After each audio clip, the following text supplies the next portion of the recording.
আমার বিয়ের সময় আমার শাশুড়িকে আমরা জানাইছি যে আমার 3 জন মানুষ আসবে, আমি নিজে বিয়ে করতে যাব, আমার বাপ যাবে, আমার মামু যাবে, 2 জন সাক্ষী লাগবে, তারা যাবে, আর তৃতীয় কোনো মানুষ যাবে না। আমার শাশুড়িরা বলে এটা কোনো কথা, কমপক্ষে 10 জন মানুষ আসেন। পরে বললাম ঠিক আছে, যেহেতু মন খারাপ করে ফেলতেছে এই জন্য 10 জন মানুষ গেছি। আলহামদুলিল্লাহ ওলিমা, আমি বিয়ে করছি, খুশির সংবাদ, একটা আস্ত মানুষ আরেকজনের সংসার থেকে তুলে নিয়ে আসলাম, এর চেয়ে বড় খুশির খবর কি? খুশির ছোটে আমি মানুষকে খাওয়াইছি, ওলিমা করাইছি, এটা হলো সুন্নাত, এর নাম হলো ইসলাম। আর ইসলামের উল্টাইয়া এখন মেয়ের বাপ বেচারা হাত পাতা লাগে, গরিব মানুষ, মেয়েটা বিয়ে দিতে পারছি না।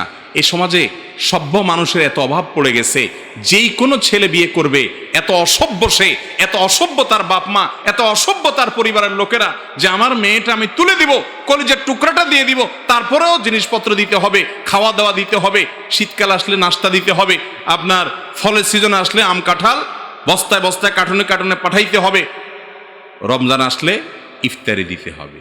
আয় রে রোজাদার, ভিক্ষার জিনিস দিয়ে ইফতারি করেন, আপনার মতো বেহায়া রোজাদার আছে? পানি দিয়ে ইফতার করেন, নির্লজ্জ। আল্লাহ তাআলা আমাদেরকে হারাম থেকে বাঁচার তৌফিক দান করুন।